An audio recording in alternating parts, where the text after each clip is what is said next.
dalam juga tuh Pak koreksinya Pak selama COVID kemarin Pak.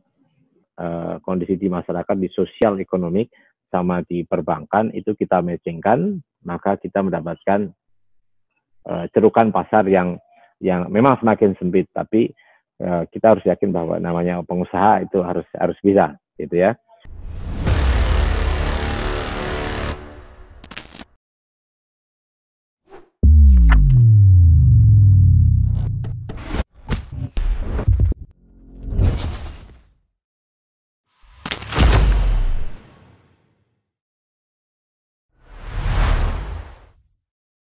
Assalamualaikum warahmatullahi wabarakatuh.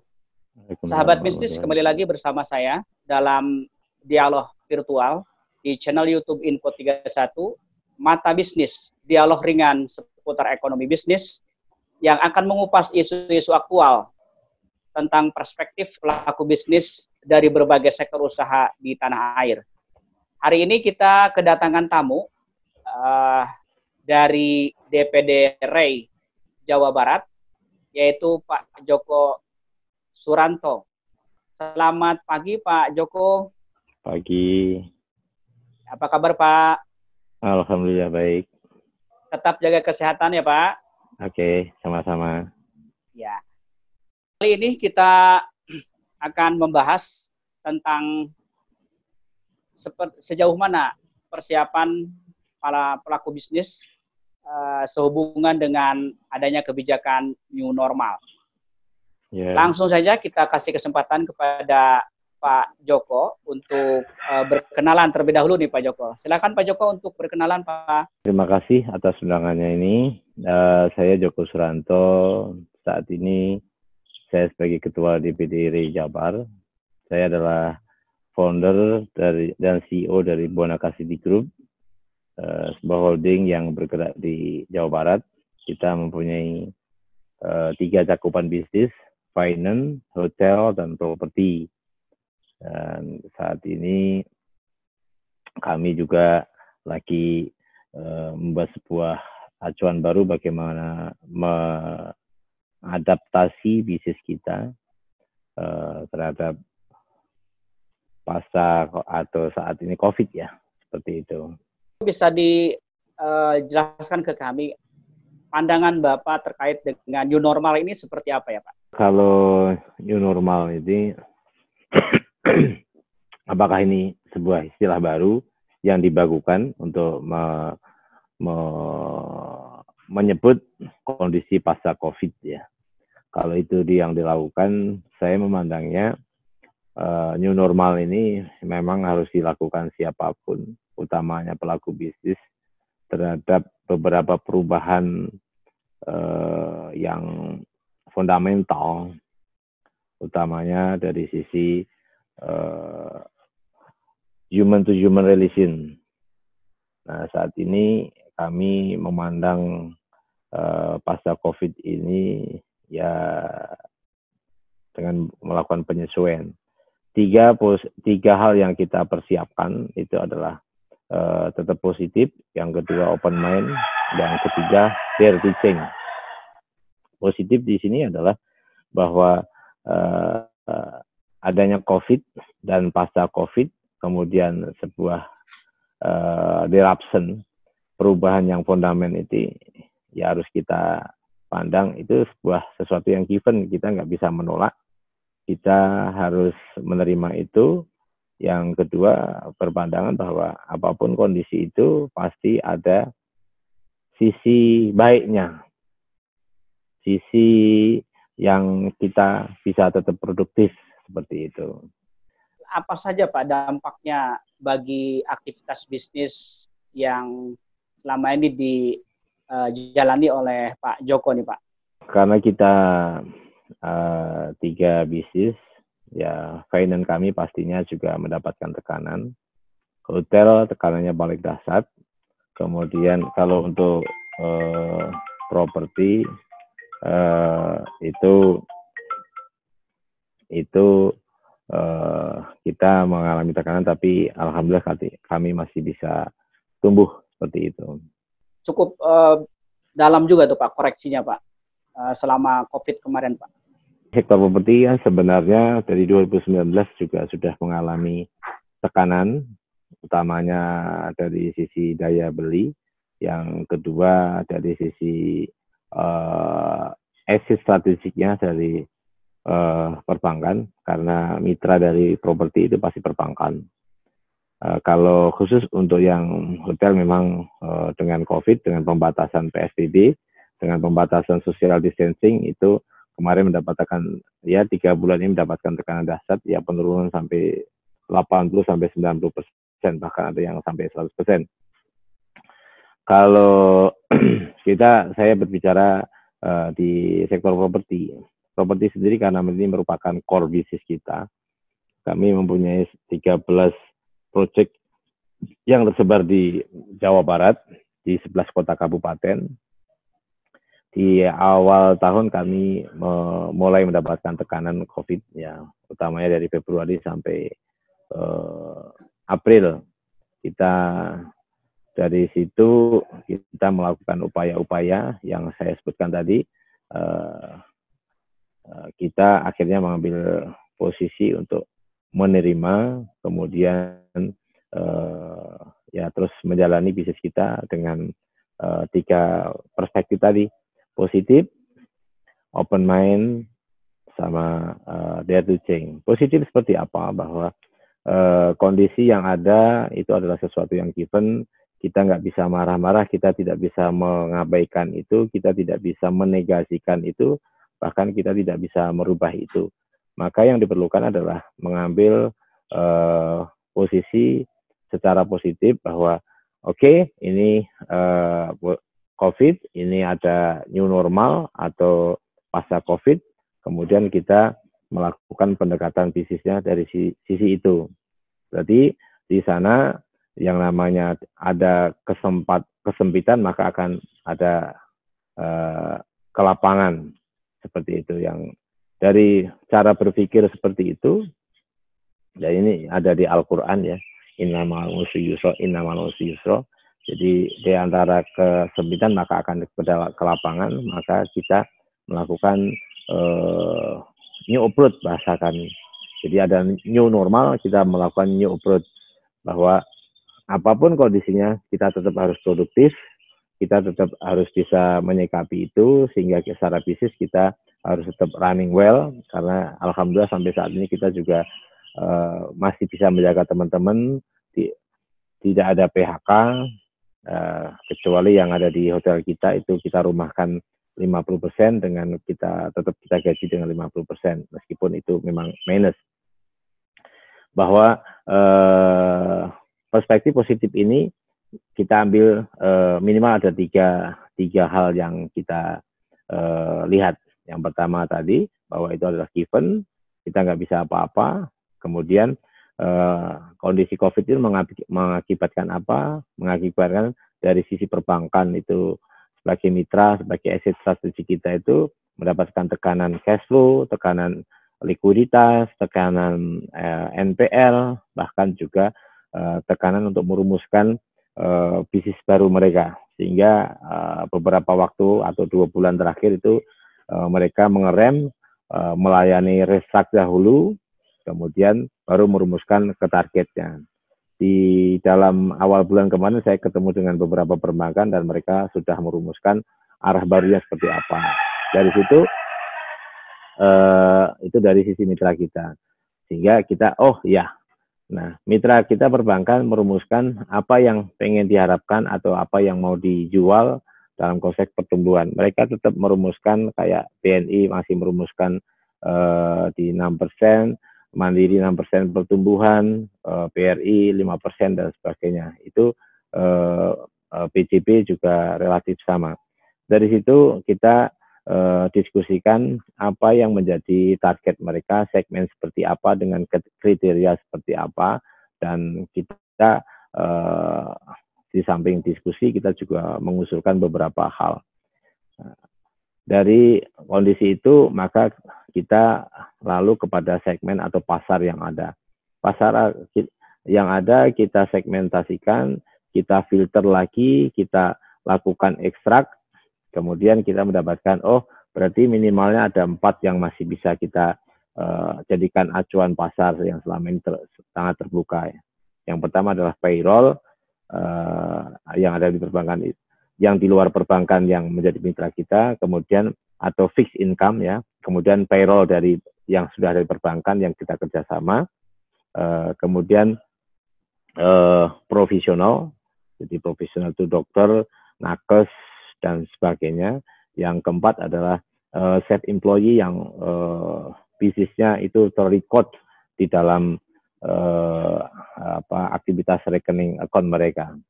Dari situ maka dua hal tadi antara kondisi di masyarakat di sosial ekonomi sama di perbankan itu kita matchingkan, maka kita mendapatkan cerukan pasar yang memang semakin sempit, tapi kita harus yakin bahwa namanya pengusaha itu harus bisa, gitu ya. Dari internal kita menyiapkan produk kita seperti apa, pola delivery seperti apa, pola distribusinya seperti apa, kemudian sentuhan manajemen seperti apa, toolnya seperti apa, itu yang menyesuaikan ke sana, menyesuaikan market yang ada, kriteria atau passing kriteria perbankan yang sudah ditetapkan. Kemudian kita juga pada akhirnya melakukan new product management dari sisi marketing kita, penjualan kita melakukan perubahan drastis dari yang biasanya face to face sekarang faceless, yang biasanya seperti itu. Kemudian yang terakhir adalah jadi toolnya juga berubah dari sosial media menjadi online, menjadi sosial media, menjadi virtual seperti itu. Kemudian kita juga melakukan perubahan dari internal kita bagaimana mengelola itu. Jadi itu yang kita persiapkan dari sisi positif. Yang kedua open mind. Open mind kita ya kita selalu learning, belajar dari kondisi yang ada, apa-apa yang bisa kita tetap kelola, apa-apa yang harus bisa kita sesuaikan, apa-apa yang harus kita perbaiki, atau apa-apa yang dibutuhkan kondisi saat ini. Itu yang kita lakukan. Kita belajar, mempelajari semuanya, baik dari capacity, baik dari kompetensinya, juga dari sisi governance-nya. Itu yang kita jalani, sehingga kita alhamdulillah di dalam 2 bulan ini kita bisa melakukan pertumbuhan yang perubahan pertumbuhan yang signifikan dari pada saat kita awal pertama adanya COVID, pemberlakuan PSBB, atau sebelum pemberlakuan PSBB yang kita masih dalam suasana yang tidak terukur seperti itu. Kemudian dari situ maka kita betul dare to change, memang mau berubah, harus berani berubah, dan kita melakukan perubahan dari SDM, dari SDM-nya, tool-nya tadi, kita lakukan pelatihan, kita lakukan penyesuaian, dan dalam waktu dekat itu, hanya 1 bulan kita melakukan itu, juga melalui sentuhan manajemen kita. Karena adanya social distancing, physical distancing, kita saat ini setiap hari, tadi makanya kita juga agak lambat, itu kita melakukan pertemuan virtual, monitoring virtual, tapi teman-teman di lapangan tetap bisa berjalan. Jadi setiap konsumen atau calon konsumen itu kita melakukan pendalamannya, melakukan verifikasinya dari awal, karena saat ini siapapun ada di dunia itu rasanya bisa dijangkau. Anda itu siapa, pekerjaan di mana, pekerjaannya apa, perusahaannya apa, dan sebagainya, itu sudah kita bisa verifikasi melalui informasi yang bisa digali melalui media. Dari situ kita juga sudah bisa merumuskan mana-mana yang secara analisis kita mempunyai 3 analisa terhadap calon konsumen kita dengan 3 asas rasionalitas, asas legalitas, sama asas formalitas. Rasionalitas kalau orang sudah bekerja sekian lama berarti mestinya sudah ada pertumbuhan. Legalitas berarti kalau orang itu bekerja berarti ada surat keterangannya dan sebagainya. Kemudian formalitas surat pendukungnya itu juga harus bisa kita verifikasi, sehingga dari 3 hal itu kita bisa memutuskan, oh ini orang layak, kredibel atau bankable untuk masuk proses perbankan, sehingga kita bisa endorse pada saat mereka datang. Itu yang kita lakukan New Approach dari sisi manajemen.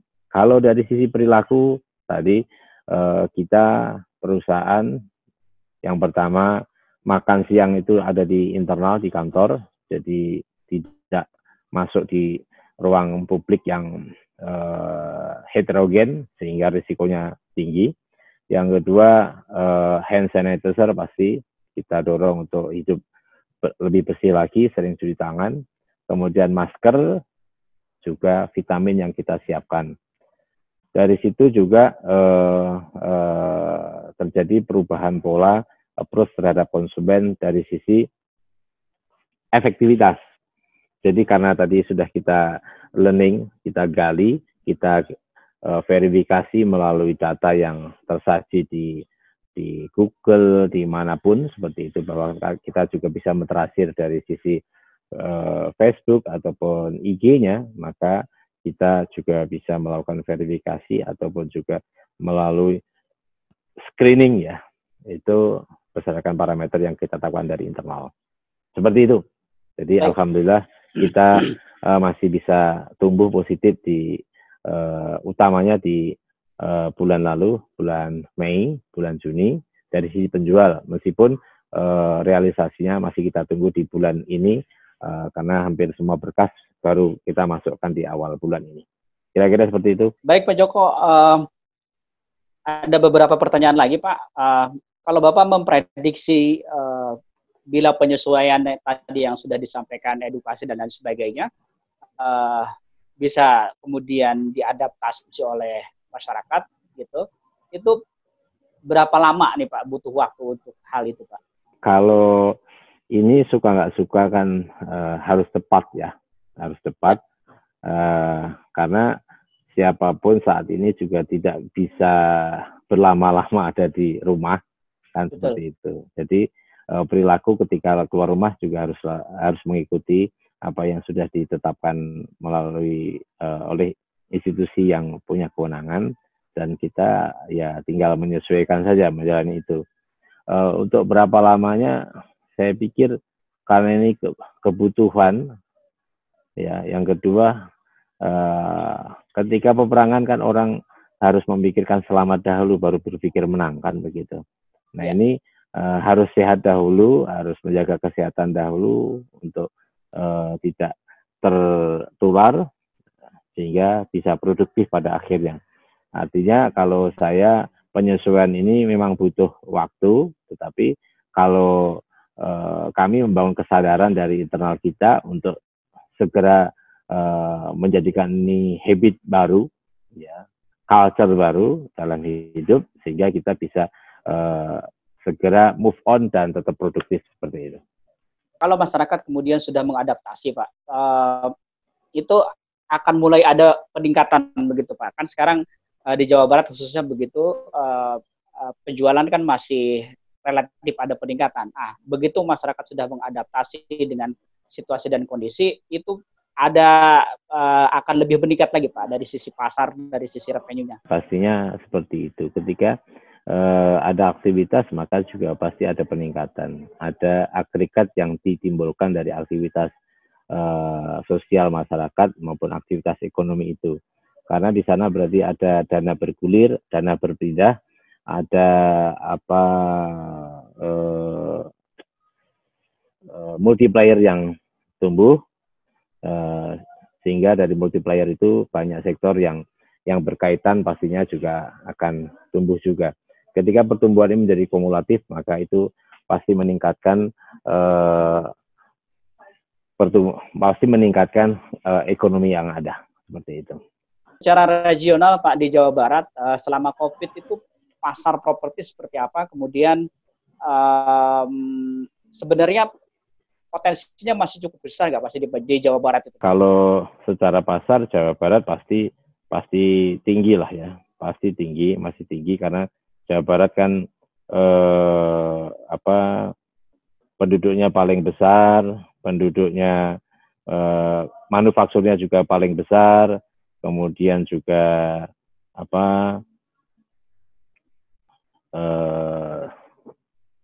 rata-rata secara nasional itu Jawa Barat itu selalu punya pertumbuhan lebih tinggi.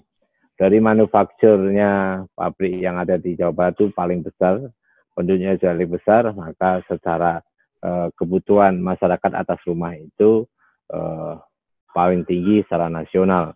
Kalau menurut hitungan saya, kalau kita berdasarkan BPS di 2013, itu kan sekitar 11,5 juta ya, yang backlog perumahan, kita mengacu ke sana saja. Kemudian pertumbuhan kebutuhan setiap tahun itu kan 800.000. Kemudian juga supply yang bisa dilakukan oleh developer maupun juga membangun sendiri itu sekitar 400 sampai 500.000. Artinya di sana pun juga masih ada selisih kumulatif yang kalau kita tambahkan setiap tahun itu 400 sampai sekarang saya pikir backlog itu masih di atas 15 juta. Dan biasanya menurut perhitungan kita, asumsi kita di Jawa Barat itu adalah minimal 25% sampai 30% dari backlog itu. Dari situ maka pasar atau backlog yang ada di Jawa Barat itu sekitar 3,5 sampai 4,5 juta orang yang masih butuh rumah. Ini orang butuh rumah. Orang ingin mendapatkan fasilitas rumah. Berbeda dengan orang yang punya kemampuan membeli rumah. Nah, akses masyarakat saat ini memang relatif terbatas karena adanya parameter yang ditetapkan oleh perbankan maupun OJK, sehingga orang-orang tertentu yang meskipun butuh, meskipun bahkan punya kapasitas untuk membeli pun belum tentu bisa karena kaitannya dengan kolektibilitas masa lalu dari masyarakat. Saat ini memang lebih ketat seperti itu.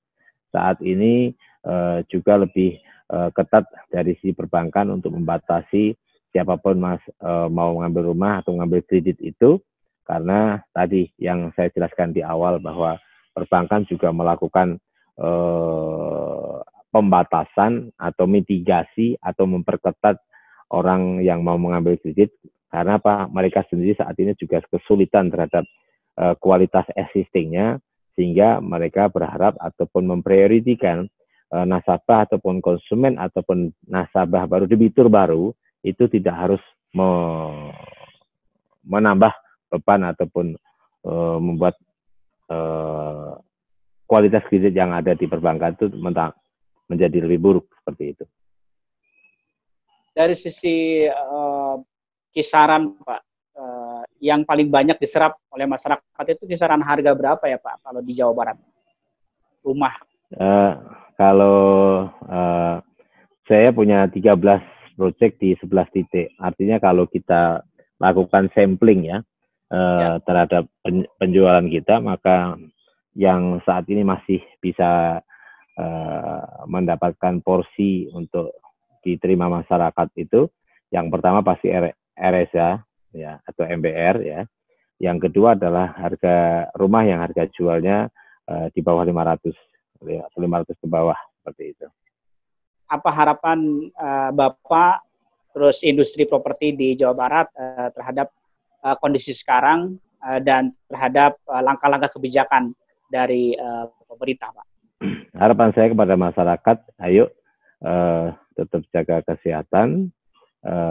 Ketika harus keluar, kita harus secara ketat menggunakan standar protokol kesehatan COVID-19 ini, sehingga kita tidak menambah atau tidak menjadi korban, sehingga itu bisa menjadi beban ekonomi juga. Yang kedua, kalau pemerintah, harapan saya kepada pemerintah Jawa Barat, yang pertama PBB di 2020 itu kalau bisa didiskon. seperti itu. Sehingga itu adalah kontribusi ataupun subsidi yang bisa langsung diakses oleh setiap orang. Sehingga dana masyarakatnya itu bisa digunakan untuk hal yang lain. Itu yang pertama untuk pada pemerintah. Yang kedua, pemerintah juga harus mendorong kegiatan di pasar-pasar tradisional utamanya ya, itu diatur sedemikian rupa sehingga ada 3 dampak yang pengen kita serap dari situ. Oh, orang sudah berani ke pasar, tetapi alhamdulillah juga sehat. Makanya apa? Itu berdampakkan orang kepercayaan diri, orang imun juga seperti itu. Tetapi pasar seperti apa yang tidak menimbulkan ataupun masalah itu adalah yang diatur tadi, yang physical distancing, kemudian bisa teratur, terukur seperti itu. Yang kedua, dampak ekonominya adalah dengan kondisi pasar yang sudah bergerak tadi, orang juga mau berusaha seperti itu. Maka multiplier-nya akan muncul. Yang ketiga, dari situ untuk sektor yang lain juga akan bergerak.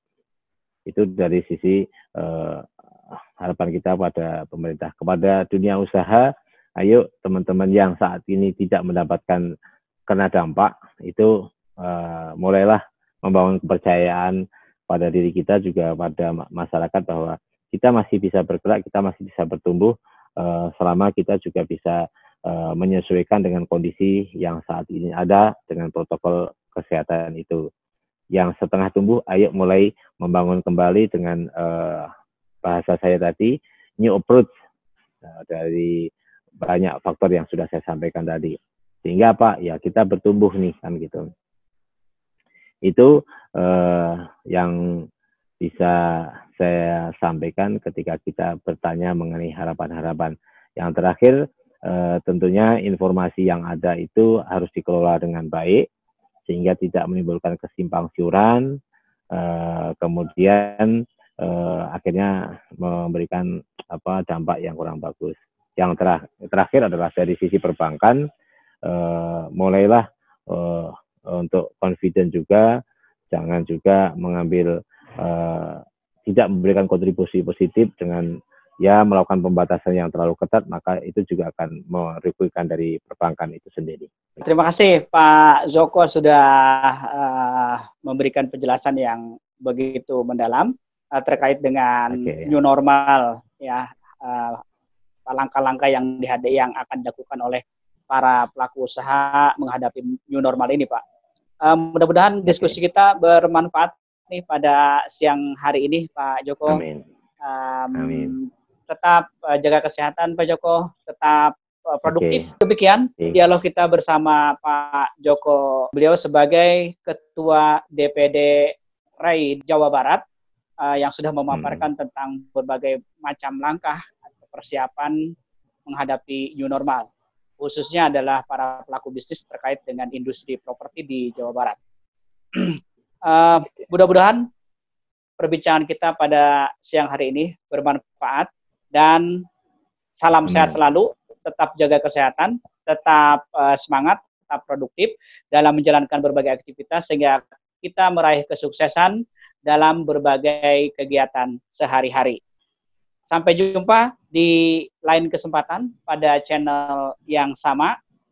Wabillahi taufik wal hidayah. Wassalamualaikum warahmatullahi wabarakatuh.